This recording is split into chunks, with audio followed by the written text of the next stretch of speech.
డిబేట్లో పార్టిసిపేట్ చేస్తున్నారు మనతో పాటు రాజకీయ విశ్లేషకులు అడిసిమిల్లి శ్రీనివాసరావు గారు. నమస్తే అండి శ్రీనివాసరావు గారు.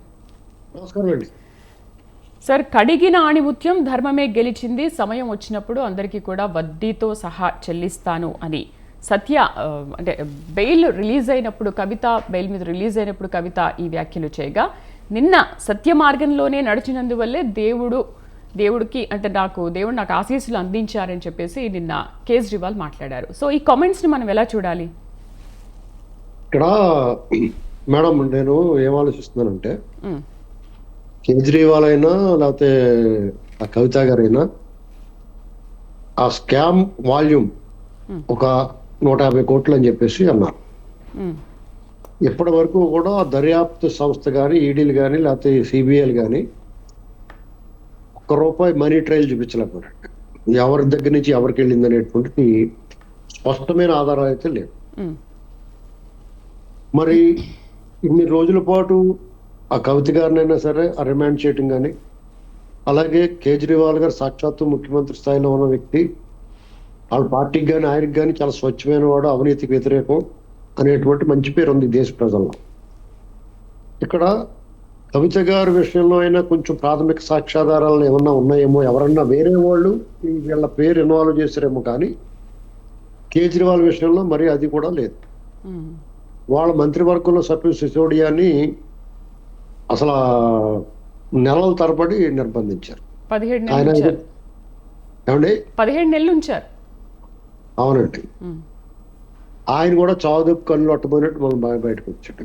అంటే ఇదేంటి అసలు ఏం జరుగుతుంది అనేటువంటి దేశంలో ఇది ఒక ఆందోళనకరమైన విషయం. నేను గమనిస్తే ఇది కేవలం బ్రిటిషు ఇండియాలో ఆనాడు బ్రిటిష్ సామ్రాజ్యవాదానికి తలవంచని వాడిని, బ్రిటిష్ సింహాసనాన్ని ఆ కిరీటాన్ని గౌరవించని వాళ్ళకి మాత్రమే ఈ రకమైన శిక్ష ఉండేది. మిగతా అంతా కూడా వాళ్ళు చాలా మనకన్నా చాలా బాగా చేశారు. ఇక్కడ అప్రకటిత ఎమర్జెన్సీ నడుస్తుంది ఈ దేశంలో. రాజకీయ పార్టీలు స్వేచ్ఛగా తమ కార్యకలాపాలు చేసుకోవడానికి కానీ, ఎన్నికల్లో స్వేచ్ఛగా పోటీ చేసే అవకాశం కానీ చాలా 50% డ్రాప్ అయిపోయి ఉందాం. ఈ దేశంలో వ్యవస్థలో మొత్తం భ్రష్టు పెట్టిపోయినటువంటి దానికి ప్రస్తుత పరిస్థితులు అర్థం పడతాయి. ఇక కేజ్రీవాల్ గారి విషయం చూస్తే, ఆయన ఎట్టి పరిస్థితులను బయటకు రానివ్వకూడదు అనేటువంటి సంకల్పంతో ఆయన నిర్బంధం కొనసాగిందేమో అనిపిస్తాం. అయితే ఆలాపేశాడు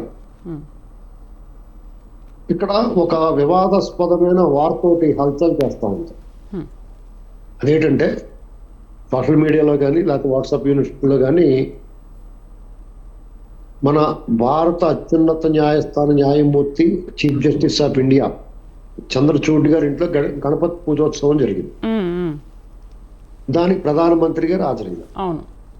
దీని మీద అనేక విమర్శలు చెలరైంది. ఎందుకంటే స్వతంత్ర ప్రతిపత్తి గల వ్యవస్థల అధిపతులు వారు కొన్ని ఉన్నత స్థానాలు, గౌరవ స్థానాలు కోరుకున్నప్పుడు కొన్ని వదులుకోవాలి. వారికంటూ ఇలాంటి రాజకీయ నాయకులు లేకపోతే ఈ రకమైన ప్రైవేట్ కార్యక్రమాలు ప్రధానమంత్రి గారు రావటం ఆయన పిలిచాడా లేకపోతే ఈయనే వెళ్ళాడా అనేటువంటి ఆయన పిలవకుండా ఎందుకు వెళ్తాడు ప్రధానమంత్రి గారు కదా, అంతే కదా. ఇటువంటి రాగద్వేషాలకు అతీతంగా ఉండాల్సిన అవసరం ఉంది. ఇది ఒక తప్పుడు సంకేతం పోతాం ప్రజల్లోకి. ఎందుకంటే ఆ విశిష్టమైన స్థానం, ఉన్నత న్యాయస్థానం, ఆ పదవి, ఆ హోదా ప్రజలందరూ కూడా ఈ దేశంలో మిగతా వ్యవస్థలు ఎలా ఉన్నా న్యాయ వ్యవస్థ మీద నమ్మకంతో గుండెల మీద చేసుకుని పడుకుంటారు సగం మంది అయినా ఈ దేశ ప్రజల్లో. అయితే ఇటువంటి కొన్ని చూస్తున్నప్పుడు, కొన్ని జరుగుతున్న పరిణామాలు గమనిస్తున్నప్పుడు ఇదేదో కొంచెం తేడాగా ఉందే అంటే బ్రహ్మానందం గారు అలా అనిపిస్తూ ఉంటారు. ఇక్కడ మరుసటి రోజు కేజ్రీవాల్ గారికి బెయిల్ వచ్చింది. ఇది ఏమనిపిస్తుంది అంటే దాన్ని లెవెల్ చేసుకోవడానికి ఇచ్చారేమో అంటే ఈ రకమైన ఆలోచనలోకి వెళ్ళిపోతారు జనం.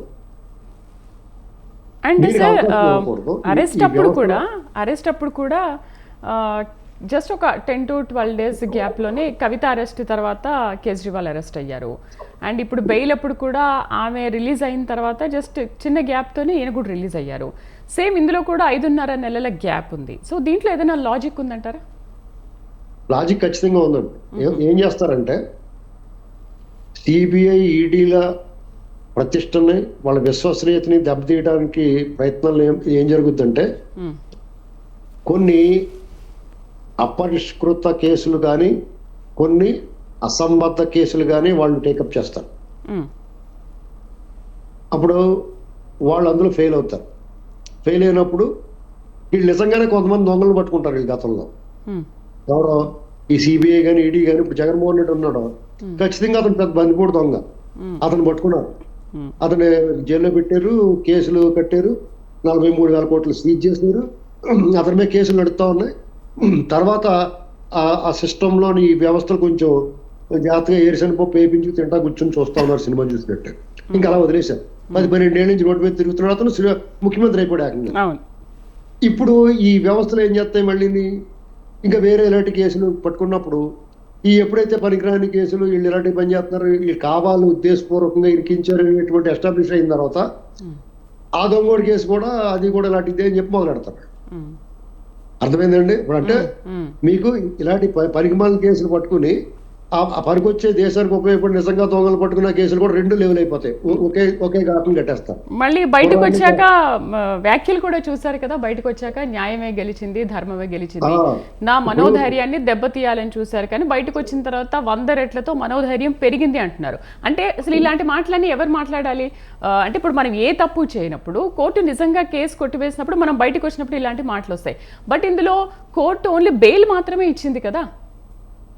అదేనండి, ఇప్పుడు కోర్టు బెయిల్ మాత్రమే ఇచ్చినప్పుడు ముఖ్యమంత్రి